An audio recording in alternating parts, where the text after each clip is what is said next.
tal, colegas? Bienvenidos a este siguiente episodio, el episodio número 27. En esta ocasión hablaremos de una subespecialidad quizá poco conocida, con la cual nos acompaña la doctora Nadina Rubio Pérez. Ella es médico especialista en pediatría, con subespecialidad en reumatología pediátrica, la cual hizo en el Children's Hospital en la Universidad de Harvard, en Boston, Massachusetts. Además, tiene un doctorado en medicina por el Hospital Universitario y la Universidad Autónoma de Madrid. Actualmente, la doctora es maestra adscrita al Servicio de Pediatría del Hospital Universitario, así como profesor titular de la especialidad de reumatología pediátrica en el mismo hospital. Ella tiene su práctica independiente en el Instituto de Pediatría del Centro Médico Zambrano Elión.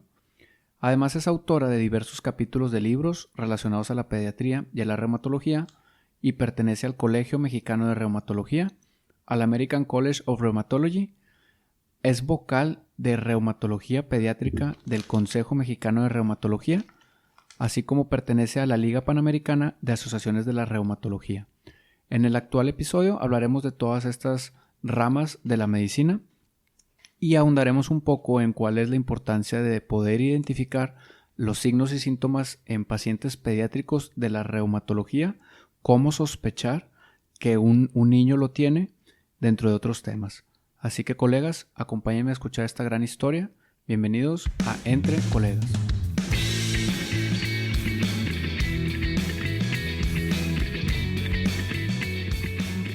Así que damos bienvenida a la doctora Nadina Rubio. Bienvenida, doctora Nadina Rubio. ¿Cómo se encuentra el día de hoy? Muy bien, Daniel. Muchas gracias por tu invitación. Gracias a usted, doctora, por acompañarnos en esta noche. Y cuéntenos, doctora, la pregunta inicial obligada a todos nuestros colegas. ¿Por qué estudió medicina o en qué momento lo decidió? Fíjate que yo identifico mi inclinación a la medicina en preparatoria, porque tenías que escoger si querías hacer un bachillerato de ciencias biológicas o de ciencias matemáticas. Entonces decidí entrar a biológicas porque era como las materias que más me gustaban, y entonces ahí fue cuando identifiqué que medicina era lo que yo quería dedicarme. Quería tratar con las personas, quería tratar con todo lo que implicaba el cuerpo humano. ¿Durante la carrera de medicina o en qué momento en el internado decidió ir por la línea de la pediatría? Pues siempre he sentido que los niños son súper divertidos, los adultos son muy aburridos, entonces dije, lo mío es la pediatría. Y disfrutó entonces su internado en pediatría Mucho. y decidió dedicarle, eran 3 años en aquel entonces a pediatría. Sí, 3 años de pediatría. Durante la pediatría, la especialidad vaya, ¿en qué momento decide inclinarse por la reumatología en los niños? Fíjate que, no sé, fue algo como que el universo se conjura para que te ponga en una situación en donde aparezca la reumatología pediátrica. Cuando yo hice mi servicio social, en ese año, llegaron al hospital universitario los doctores Mario César Salinas y el doctor Mario Alberto Garza, y entonces crean el departamento de inmunoreuma. Y yo estaba como pasante, fui la primer pasante del doctor Mario Garza, y entonces empiezo a ver con él la reumatología. Empezamos a ver la consulta, él empieza a tener una consulta bastante grande, trabajaba yo en las 2 áreas como pasante, en inmuno y en reuma, y entonces ahí empiezo a darme cuenta que los niños que se refieren a la consulta de reumatología de adultos, pues como que nadie sabía qué hacer con ellos, como que no había mucha información de cuáles eran los mejores tratamientos para los niños, y en cierta forma pues como que le sacaban la vuelta a los niños, porque pues un médico internista, un reumatólogo de adultos, pues no está habituado a trabajar con niños, entonces siempre es como un reto, y ahí me di cuenta como que faltaba el recurso humano para hacerse cargo de estos pacientes. Entonces por eso también decidí después del internado hacer pediatría y luego posteriormente reumatología pediátrica.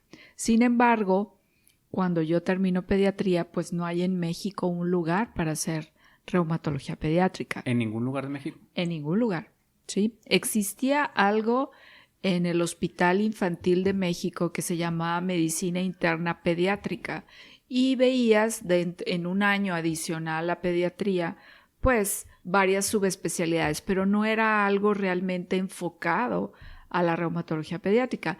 La reumatología pediátrica como especialidad pues viene muchos años después aquí en México. Entonces, en aquel momento yo tenía que buscar un lugar donde hacer reumatología pediátrica fuera de México. Entonces, al terminar pediatría me quedo un año en reumatología de adultos mientras encuentro un lugar a donde ir y empiezo a hacer aplicaciones.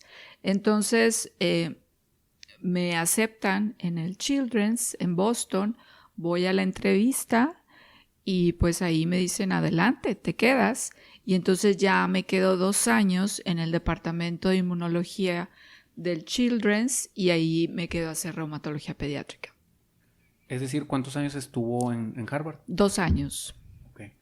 Una duda que surge con maestros de sus generaciones. ¿Parece que todos los que se van a Harvard en aquel entonces dominaban perfecto el inglés? ¿O cómo le hacían con esta barrera del idioma que hoy en día seguimos encontrando muchos colegas que se niegan a aprender inglés? Claro, sí. Lo que pasa es que, bueno, yo tuve la facilidad de aprender inglés desde más chica porque, pues, mis papás me mandaban de verano con mi hermana. Mi hermana vivía en Estados Unidos, entonces eso facilitaba que yo fuera aprendiendo el idioma. Ciertamente, cuando llegas a una ciudad y tienes así como que las 24 horas, pues sí es como un reto, ¿no? Pero bueno, eso facilitó mucho mi estancia allá, que ya tenía un conocimiento del idioma. Regresa entonces de hacer la subespecialidad y viene a tocar las puertas del hospital universitario, ¿o cómo se incorpora al hospital universitario? Lo que pasa es que yo me fui con una beca del hospital universitario, entonces pues quería regresar porque sabía que no había una consulta de reumatología pediátrica y esa había sido mi razón inicial para hacer esa subespecialidad. Entonces llego a crear la consulta de reumatología pediátrica. Pues es decir, la primera persona que se incorpora al departamento de reumatología de adultos, pero inicia con una clínica, por así decir, de pediatría. Sí, empecé en adultos, pero posteriormente ya jalamos a la consulta de reumatología pediátrica y se quedó ya en pediatría, pero inicialmente era un área que yo compartía con reumatología de adultos. En el paso del tiempo, usted tiene pues muchos residentes que van pasando. ¿Y cómo es el proceso de ir a hacer un fellow o una subespecialidad al extranjero? ¿Propiamente Estados Unidos es complicado o cómo ha visto este proceso? Bueno, para mí tal vez no fue tan difícil como lo es ahora, ¿no? Porque ahora hay muchas barreras, incluso migratorias, ¿no? De visa y todo esto. Allá una vez que pasabas tu aprobación, tus exámenes te aceptaban, te daban tu visa y con eso yo me fui. Bien. ¿Y en qué momento toma la decisión de hacer un doctorado? ¿Y en qué lo hizo? Bueno, dentro del programa de la facultad y del hospital universitario, pues los maestros, el perfil del maestro es que tenga un doctorado. Entonces yo empiezo a hacer el doctorado en pediatría. En aquel momento había un convenio con la Universidad de Madrid y entonces eso me permitió que los maestros vinieran de Madrid a darnos unas clases. Yo tuviera un tutor allá para mi tesis y luego fui a defender mi tesis a Madrid.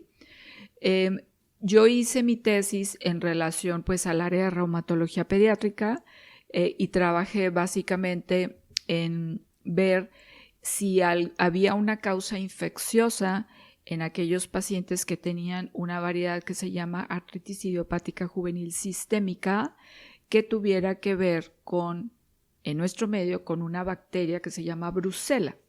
La Brucella es algo que pues se puede adquirir por contaminación de productos derivados de la leche de cabra principalmente y pues vivíamos en áreas endémicas, ¿no? Donde hay como Linares, donde hay mucho consumo de productos derivados de la leche de cabra que no están pasteurizados. Entonces, te estoy hablando, claro, de hace más de 20 años, en donde pues las condiciones a lo mejor no eran iguales a las que son ahora y todavía había mucha brucelosis. Y entonces había un momento en que la brucelosis, el cuadro clínico se parecía al de la enfermedad sistémica. Entonces detectamos en estos pacientes con variedad sistémica si alguno de ellos tenía la presencia de la bacteria mediante un método que en aquel tiempo pues era muy novedoso, que era el PCR en tiempo real, ¿sí? Entonces eso básicamente fue mi trabajo de tesis. Que supongo que en aquel entonces todos los pacientes del sur del estado acudían al hospital universitario. Igual todavía lo siguen haciendo, pero ya hay más centros de concentración, pero supongo que ustedes veían todo, ¿no? Sí, ¿no? O sea, la brucelosis tiene manifestaciones articulares, entonces a veces se confundía y se pensaba que era nada más una forma de artritis crónica, pero finalmente era una brucelosis. Para no cambiar del tema y salir de esa duda, previo nos platicaba que la artritis idiopática juvenil es la enfermedad más prevalente en los pediátricos. ¿Cómo uno puede pensar que su niño tiene este padecimiento?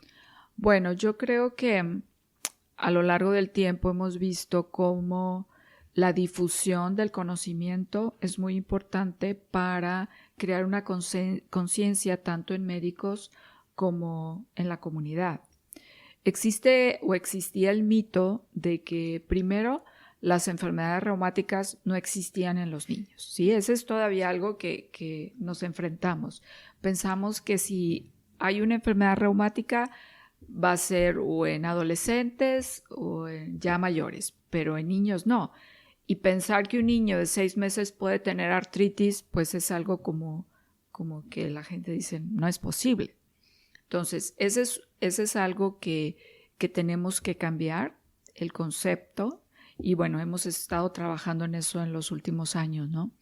El otro punto es que los niños, a diferencia de los adultos, pues a veces no verbalizan el dolor, no saben qué está pasando, entonces los niños no se quejan y por eso los padres no lo notan.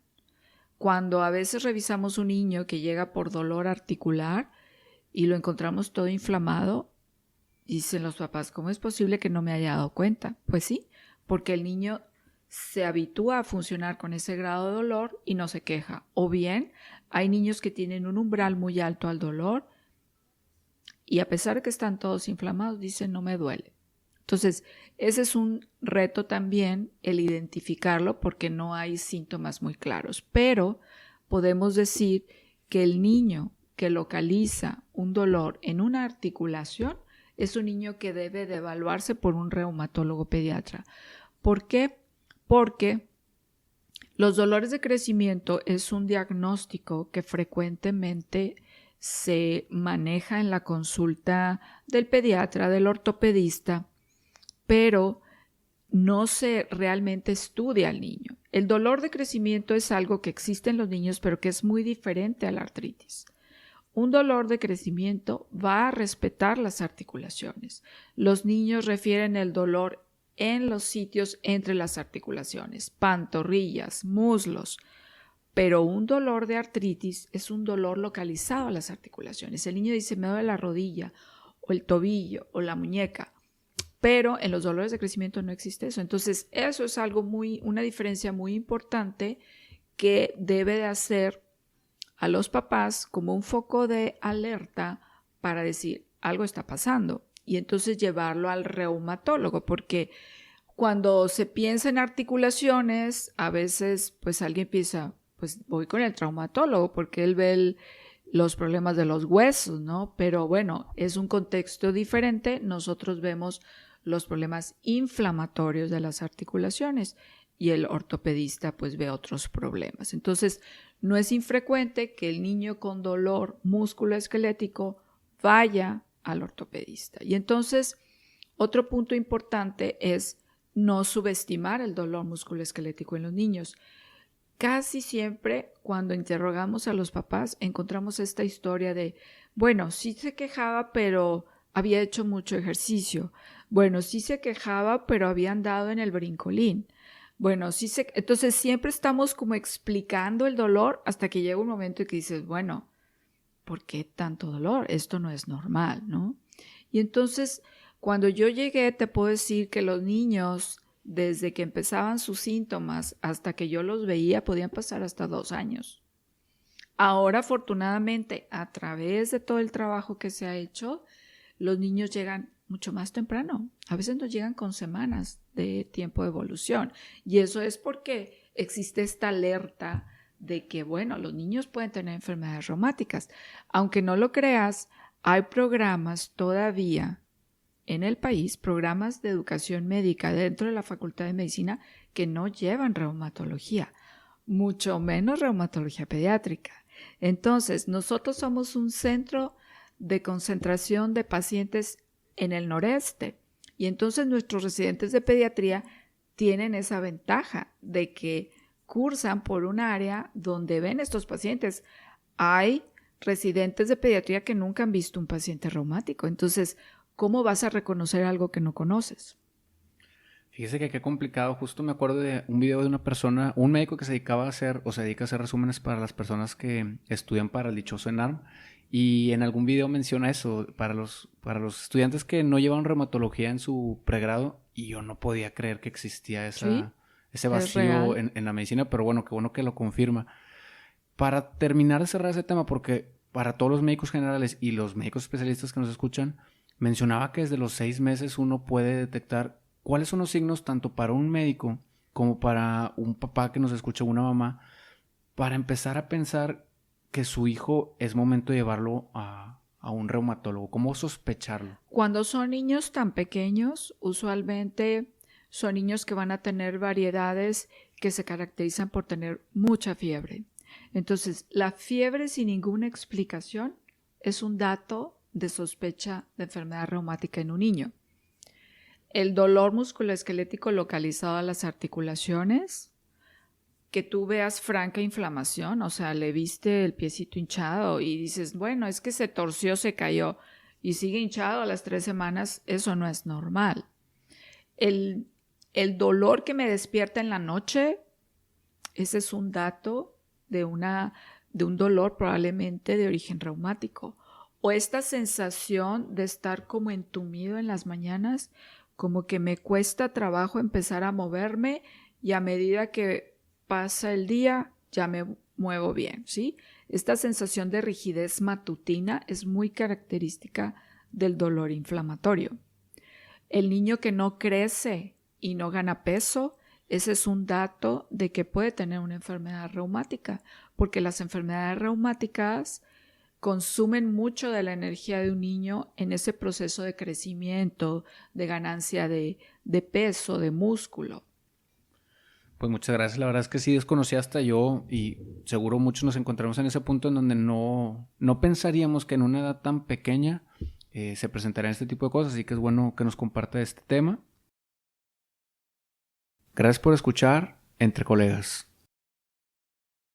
Para cambiar un poquito más y hablar de otras cosas, una pregunta un tanto emocional que me gustaría saber, ahora que nos platica de niños tan chiquitos, ¿cómo lidia usted con ver patologías tan agresivas en pacientes tan pequeños todos los días? Bueno, ciertamente es difícil porque las enfermedades reumáticas son enfermedades costosas. Quizá no es para mí tan difícil el diagnóstico o el manejo, sino cómo ayudar a un paciente a que realmente tenga acceso a los tratamientos. Porque a partir de 1999, la historia de la reumatología pediátrica en relación a los tratamientos cambió. ¿Por qué? Porque fue cuando ocurrió la primera aprobación de una terapia biológica para niños. Todo lo que yo veía, porque yo tengo pues ya muchos años de estar tratando niños con enfermedades reumáticas, antes de la terapia biológica no tenías más que 1 o 2 herramientas para tratar a los niños. Entonces, lo que yo veía era pues una evolución a una discapacidad que no podía yo hacer nada y eso era muy frustrante. En 1999 aparece la primera terapia biológica para niños y da un giro de 180 grados la historia y la evolución de estos pacientes. Pero desafortunadamente las terapias biológicas son muy costosas. Si tú no tienes una cobertura médica, ya sea institucional o un seguro de gastos médicos, ¿cómo le haces? puedes perder tu patrimonio. Por eso son enfermedades catastróficas.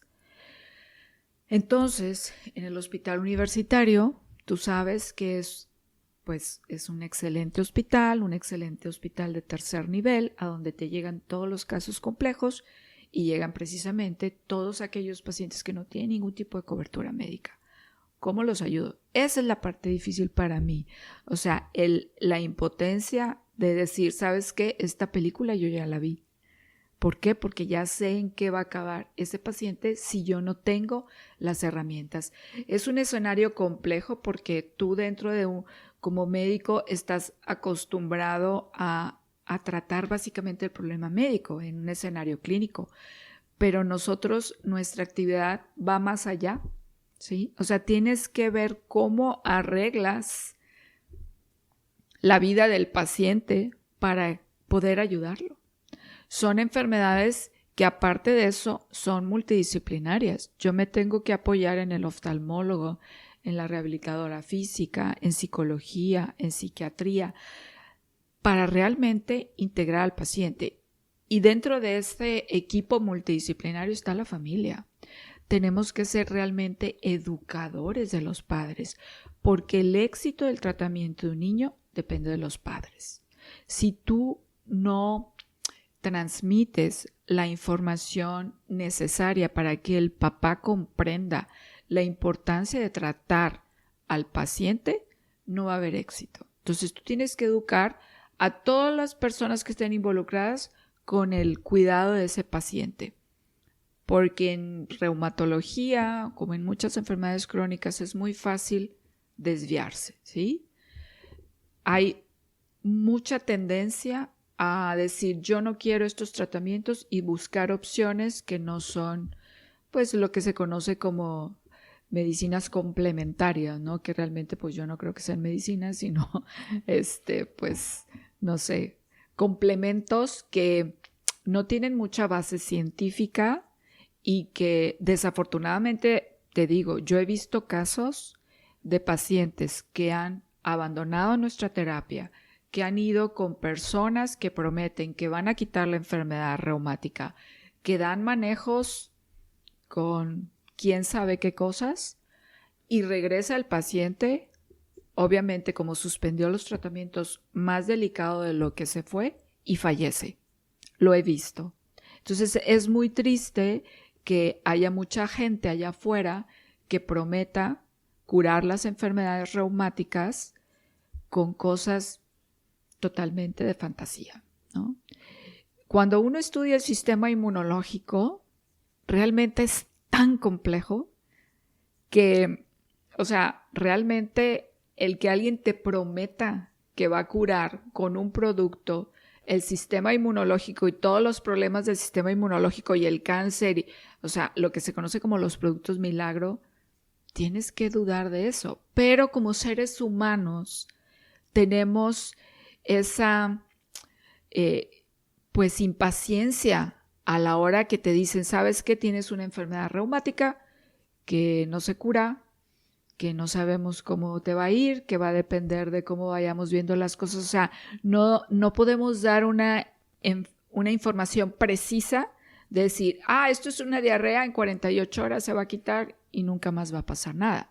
Entonces, como seres humanos no nos gusta eso. Y entonces buscamos respuestas. Y eso es lo que sabe la gente que utiliza estas terapias complementarias allá afuera. Sabe que la gente quiere contundencia, quiere que le digas que se te va a quitar y quiere ese tipo de respuestas. Entonces es muy fácil engancharse con eso, pero desgraciadamente a nosotros nos toca ver todos esos malos resultados de abandono del tratamiento.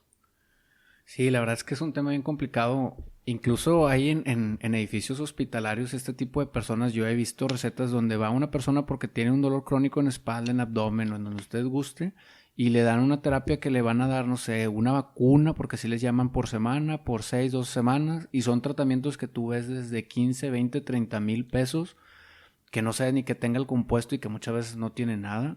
Incluso en la clínica me llegó una vez una paciente que me dijo, doctor, recéteme esta vacuna que me recomendaron, Para la alergia que nada más se puede poner cada 6 meses, vi la caja y era betametasona. Entonces, ¿cómo la gente... Y se la vendían como en $1,000. Entonces, ¿cómo la gente sigue cayendo en eso? Lo peor desde mi punto de vista es que muchos de esos son médicos en realidad. Entonces, pues bueno, qué complejo, doctora. Muchas gracias por explicarnos todo esto y sobre todo a todos los colegas que nos escuchan que tengan bien consciente la complejidad de la inmunología. Sí, porque otro punto que hay que mencionar es que todo lo que se vende allá afuera como suplemento o productos naturales no tiene pues un seguimiento de COFEPRIS. Entonces, ellos te dicen, pues aquí hay, no sé, tiburón, polvo de tiburón de Australia y puede ser azúcar, o sea, no hay ningún control. Entonces hay que tener también mucho cuidado porque también hay reportes muy serios en revistas pues de análisis científico de aquellos pacientes que tomaron cosas naturales y terminaron con daño hepático. ¿Sí? ¿Por qué? Pues porque obviamente si tú te tomas todo el compuesto de la planta, aunque sabemos que hay medicamentos que derivan de plantas, pues no es lo mismo nada más tomar la parte activa que tomarte toda la planta, ¿verdad? Y entonces ahí es donde vienen las consecuencias. Pues muchas gracias, doctora, por iluminarnos y cerrando el tema, pues qué complejo ver a los chiquitos sufriendo, no solo por la parte de la salud, sino por la parte de la economía, que sin duda, como bien menciona usted, es catastrófico los diagnósticos porque se llevan de encuentro a todos alrededor en cuanto a la economía. Y para cerrar ese tema, quisiera saber si recuerda algún caso que la haya marcado por su desenlace, ya sea porque le fue muy bien al paciente o porque de plano, a pesar de todo el esfuerzo, vio un efecto negativo en su enfermedad. Fíjate que recuerdo una de las primeras pacientes en las que utilizamos terapia biológica era una bebé precisamente de 6 meses con algo que se llama artritis idiopática juvenil variedad sistémica. Era una niña que no se le quitaba la fiebre con nada, la artritis la tenía toda inmovilizada, intentamos todos los tratamientos posibles y le tocó la suerte de que se aprobara la primer terapia biológica y le fue de maravilla y ahorita es una niña que está totalmente en remisión sin tratamiento, con una vida normal, yendo a la escuela. Yo creo que probablemente el año que entra cumpla 15 años y empezó a los 6 meses. Entonces, esas historias de éxito pues son maravillosas porque le cambiaste la vida al niño. O sea, de ser una niña completamente normal, con actividad normal, pudo haber sido una niña con una discapacidad en la cual dependiera las 24 horas de un adulto, porque puede llegar un momento en que no puedan caminar, no puedan vestirse, no puedan comer, nada. Pues qué bonito, me imagino la sensación de... Yo alguna vez la he visto en el Zambrano caminando y su mirada cambia y se ilumina cuando ve pacientes que han mejorado, como bien los que no están viendo, pues ahorita tiene justo esa mirada de alegría. Y qué bonito saber que esa parte de la medicina es la que yo creo nos mantiene activos después de todas las cosas que nos toca vivir difíciles, ¿no?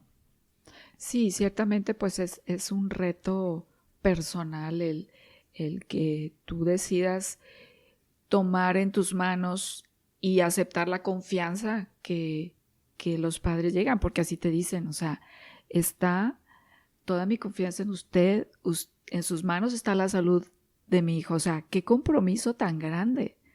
O sea, imagínate que de todo el mundo, de todos los médicos, tú fuiste el elegido para que pusieran la confianza en ti. O sea, eso es algo para mí que implica una responsabilidad muy grande y lo tomo muy en serio. Que justo creo surge de ahí, la pregunta que quiero hacerle es, en su currículum tiene más de 400 ponencias. ¿Qué es lo que la motiva? Supongo que en cierta parte debe ser esto. ¿Qué la mantiene tan activa? Porque tampoco es tan común ver a médicos que estén tan activos. ¿Cuál es el motor de estar en todos estos eventos? Pues yo creo que el que tú tengas un conocimiento es como un deber compartirlo. Así lo siento yo. Y eso es lo que me mueve a... Siempre que me invitan y tengo la posibilidad de asistir, pues compartir los conocimientos. En México habemos muy pocos reumatólogos pediatras, entonces el recurso humano pues no es mucho y entonces ese es un doble compromiso y esa fue básicamente la razón por la que yo decidí abrir la especialidad de reumatología pediátrica para formar recursos humanos que vayan pues acomodándose en todo el país, porque aunque no lo creas, hay estados en donde no hay reumatólogos pediatras. A mí me toca ver niños, en una ocasión vi a un paciente que venía de Hermosillo. Entonces imagínate, venía con toda la familia porque todos estaban chiquitos y no podían dejar a nadie allá porque no tenían con quién cuidarlos. Era avión de 5 personas cada mes. ¿Sabes qué decidieron? Venirse a vivir a Monterrey. O sea, imagínate el impacto económico de hacer eso. Afortunadamente el chico salió adelante y ellos nunca se adaptaron a vivir en Monterrey y se regresaron a Hermosillo, pero porque no había alguien que los tratara allá. Y eso pasa todavía en muchos estados. Entonces, los reumatólogos de adultos a veces no siempre están en esa disposición de ver niños. Hay muchos que sí, y de verdad es algo que se les tiene que agradecer porque un niño debe de ser tratado por un reumatólogo, aunque sea de adultos, porque nadie tiene los conocimientos y las herramientas para tratar a estos pacientes crónicos si no tienes el conocimiento. Entonces, esa fue la razón por la cual siempre tuve la inquietud de hacer la especialidad, de abrirla, y bueno, se dio ya todos los elementos hace 2 años y por eso es esta como necesidad de compartir el conocimiento. Para los colegas que nos escuchan, es propiamente una subespecialidad, ¿no? Es decir, uno primero tiene que hacer pediatría y luego para hacer, pero me queda la duda de si no hay tantos, una, ¿recomienda su especialidad? Y 2, ¿por qué no hay más plazas para hacer esta subespecialidad? Bueno, porque primero hay muy pocos centros. En México, básicamente, hay 3 centros para hacer reumatología pediátrica y no siempre las personas tienen la capacidad de irse a otra ciudad donde viven a hacer la especialidad. Recientemente también se abrió en Guadalajara y nosotros, entonces somos los únicos centros. Un problema que existe a nivel nacional es que, por ejemplo, en el IMSS, a pesar de que se requieren reumatólogos pediatras, no está reconocida la plaza de reumatología pediátrica. Y los mismos del IMSS forman reumatólogos pediatras. Entonces es una contradicción. No te contratan más que de pediatra. Entonces es algo complicado para alguien que invirtió, aparte los 3 o 4 años de pediatría, pues 2 más de reumatología pediátrica y que no se te reconozca eso. ¿Reciben beca los que hacen la subespecialidad o no reciben ningún tipo de beca? No reciben beca. Reciben el sueldo de CONACYT porque nuestro posgrado fue reconocido como un programa de excelencia por el CONACYT. Entonces sí tenemos el apoyo, o sea, de que les dan un sueldo. No es que tengas que pagar. A menos de que seas extranjero, pues hay cuotas que se pagan en la universidad. Ok, ¿y cuántas plazas hay, por ejemplo, en el hospital universitario? Para hacer reumatología pediátrica solamente una de R1, sí. ¿Y cuántas personas aplican por año? Pues en promedio hemos tenido 8. ¿Y por qué esto? Perdón la pregunta, pero ¿por qué es tan complejo abrir 8 plazas, por ejemplo, para hacer una subespecialidad? Pues porque primero necesitas una infraestructura física que no tenemos más que espacio para tener 2 personas, un R1 y un R2, ¿sí? Y también, pues el recurso humano para formar 8 no es fácil con 1 o 2 personas. Entonces, nosotros queremos asegurarnos de que cuando estemos formando un residente, como les digo yo lo que quiero es que cuando tú salgas seas capaz de hacer o de desarrollar tu actividad profesional en Europa, en Estados Unidos o en México. Que tengas ese nivel de conocimientos para que puedas estar compitiendo en cualquier parte del mundo. Y eso requiere de, pues, estar prácticamente de la mano de ellos. Pues aprovecho para felicitarla porque suena todo un reto. Además porque debe estar, hasta donde yo recuerdo, reumatología estaba saturada la consulta generalmente y es un servicio muy demandado. Entonces, pues invitar a todos los colegas que se apliquen a hacer esta subespecialidad. Gracias por escuchar Entre Colegas. Para cambiar un poquito e irle dando cierre a esta entrevista, me gustaría saber una pregunta muy personal y saber cuál es su misión en la vida. Bueno, ciertamente mi misión yo creo que está ligada con mi pasión, que es el trabajar con niños con enfermedades reumáticas. Eso es como lo que me mueve todos los días. ¿Tiene algo que ver con Printo? ¿Nos puede platicar un poco de Printo? Bueno, Printo es el organismo internacional que se encarga del estudio de las enfermedades reumáticas en los niños. Tiene su base en Génova, Italia. Y te puedo decir que Printo ha contribuido a cambiar la historia de la reumatología pediátrica porque ellos son los que se han encargado de hacer y coordinar todos los estudios que se llevan a cabo en niños, no solamente en cuanto a relación a nuevos tratamientos, sino todo lo que se ha desarrollado en relación a evaluaciones, clinimetría, curso de enfermedad, todo eso ha sido coordinado por Printo y ellos tienen pues prácticamente representantes en todo el mundo. Entonces lo que hacemos nosotros es tratar de trabajar de la mano de Printo para difundir los conocimientos que genera Printo en el país. Y a eso se refiere justo con sus egresados que salgan con un nivel de conocimiento global, ¿verdad? Así es. Afortunadamente, por ejemplo, nuestra primer residente, que fue Daniela Torres, tuvo la oportunidad de irse a rotar a Printo. Y entonces es muy gratificante que cuando ella regrese nos dice, pues es que yo sabía todo lo que me preguntaban, yo veía todo lo que hacían y sabían de qué estábamos hablando. O sea, no se sintió en ningún momento con un rezago. Y eso para mí es como el éxito. Es parte de ese orgullo que te da por pertenecer al hospital universitario. No es por echarle flores que de ahí salimos, pero es lo bueno saber de ese nivel del hospital, ¿no?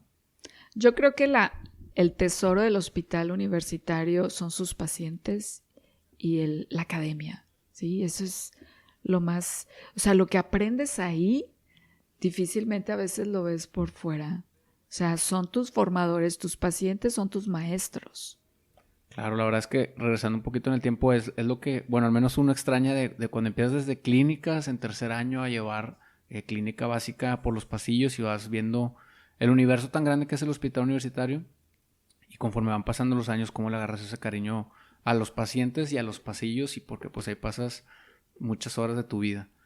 Y justo en este tema me gustaría saber, durante todos estos años, ¿qué siente al ver las generaciones entrantes tanto a medicina, porque los ve en pediatría, como a la especialidad?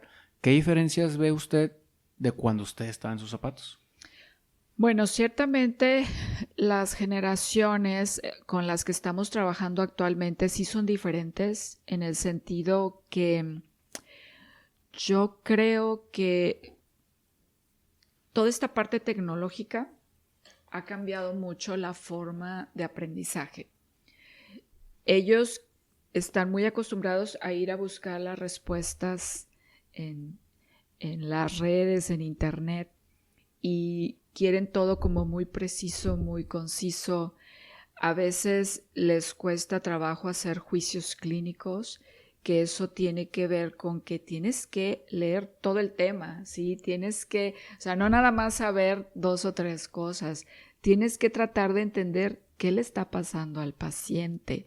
Entonces, cuando platicábamos con las personas que se encargan del área de pedagogía, decían, es que ustedes se tienen que adaptar a las nuevas generaciones ya no se van a adaptar a ustedes, o sea, nosotros aprendimos de una forma diferente y ellos están utilizando toda esta tecnología para aprender y quieren videos y sí, entonces ese es como un choque, pero bueno, estamos también trabajando en esa parte para irnos adaptando a las nuevas generaciones. Claro, la verdad es que cambia el modelo educativo. Yo me siento, pues yo cursé la carrera hace más de 10 años Y justo eso decía mi papá, decía que tenías que leer varios libros del mismo tema para lograr entender. Y empezaba, o a lo mejor ya tenía un tiempo, pero te mandaban a la parte de la biblioteca donde hay computadoras y te pedían buscar artículos y hasta te daban un curso de cómo buscar artículos válidos científicamente para estudiar algunos temas y poder estar pues a nivel global educado. Pero siempre te pedían 2, 3 libros y justo sí, tienes razón, como todos quieren ahora todo tan inmediato, todo tan concentrado, pero para entender un tema a veces tienes que agarrar, al menos ya uno graduado, tienes que agarrar el de Fisio, el de Bioca y tienes que volver, que si no aprendiste bien los cimientos, te cuesta trabajo. Algo que a mí me impresionaba, como una anécdota muy personal, cuando mi papá me llevaba a mí a la clase de histología, que a veces coincidíamos en horario, me decía, ¿qué tema vas a ver? No, pues tal de la célula. Y me empezaba a explicar en la clase y yo decía, oye, pero si tú lo viste hace como 20, 30 años, ¿cómo te acuerdas? Pero es lo que decía usted, ahí tenías que leer y leer y leer y entenderlo más que machetearlo. Y me impresionaba y es lo que él me decía, me dijo, es que hijo, tienes que agarrar varios libros para dominarlo y luego eso poder traducirlo a alguna patología. Entonces, pues bueno, doctor, la verdad es que para cerrar la entrevista agradezco bastante que nos haya acompañado a iluminarnos. No tenía tan claro qué es lo que hacía la reumatología, pero después de escucharlo, agradezco que nos pueda compartir toda esta información. Y como pregunta final, me gustaría saber qué es lo que piensa o siente una vez que escuchó toda su trayectoria en tan poco tiempo, qué se lleva de esta entrevista. Bueno, pues ciertamente el trabajo que he hecho a lo largo de estos años es, como tú dices, de repente volteas y dices, pues no ha sido poco, no ha sido poco y esa es pues mi satisfacción más grande, que yo me puse ciertas metas, esas metas se lograron y estoy contenta con todo lo que he hecho y hasta donde yo pueda seguir, pues lo voy a hacer. Y lo único que ahorita me preocupa mucho es esta parte, te digo, de trabajar por conseguir apoyos para los niños. Hemos trabajado a niveles de Senado, de diputados, de todo esto, para que entiendan lo impactante que es tener un niño con una enfermedad reumática en la cual puedes perder tu patrimonio, ¿sí? Y que entiendan que realmente es una enfermedad catastrófica y vengan los apoyos, como vienen los apoyos para cáncer, para leucemia, ¿sí? Esto también es una enfermedad, a lo mejor no te mata, pero sí te puede incapacitar de por vida. Como para terminar de cerrar ese tema, para los que nos escuchan que no tengan muy claro, cuando entró el programa del Seguro Popular había ciertas enfermedades que decían a partir del 2000 todos los niños que nazcan de las enfermedades de 0 a 5 años se van a cubrir todas, pero por lo que entiendo este tipo de patologías no se cubren los tratamientos, al menos lo biológico. Bueno, se cubría para nada más para la variedad sistémica de artritis idiopática juvenil, pero esto ya desafortunadamente ya está cambiando porque bueno, hay nuevas reglas, se está como cambiando el concepto del seguro popular, no sabemos exactamente qué viene y cómo viene, pero pues vamos a seguir trabajando en esto porque creemos que es un problema de salud pública y que pues es un derecho constitucional el tener acceso a la salud y no por ser enfermedades de baja prevalencia no son importantes. Claro, porque, por ejemplo, para una persona que viene mencionada hace ratito Linares, pero a lo mejor alguien de condición baja, económicamente hablando de Monterrey, si le toca este tipo de diagnóstico a uno de sus hijos, y bien dice usted, a lo mejor es una persona que tiene el salario mínimo en el IMSS, estamos hablando que hay tratamientos que cuestan que semanalmente desde 30 hasta 50,000 pesos, bajita la mano. ¿Qué va a tener que hacer el papá para poder salvar a sus hijos y a quién se va a tener que llevar de encuentro o qué va a tener que hacer para poder pagar eso, ¿no? Sí, por eso nosotros estamos trabajando ahorita en generar información, porque aunque no lo creas, no hay información en México de qué está pasando con los niños con enfermedades reumáticas y entonces eso parece como que hace que no exista un problema. Entonces, ahorita nosotros estamos trabajando en tener toda esa información a la mano para ir con las autoridades de salud y decir, este es nuestro problema, ¿sí? Necesitamos apoyo para estos niños.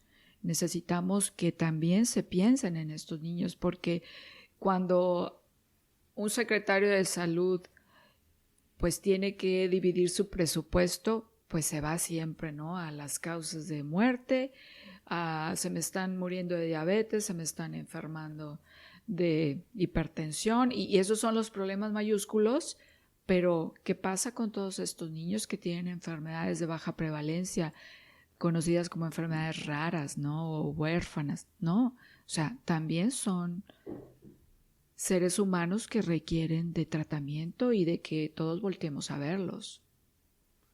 Claro, doctora, la verdad es que qué tema tan delicado y qué bueno que esté trabajando en conjunto con colegas para hacer algo al respecto, porque muchas veces nosotros no pensamos en que, bien dice, en que esto existe y es bueno que nos lo pueda compartir. Para cerrar el episodio, de nuevo, doctor, muchísimas gracias. La verdad es que este episodio se tornó muchísimo más interesante de lo que imaginé.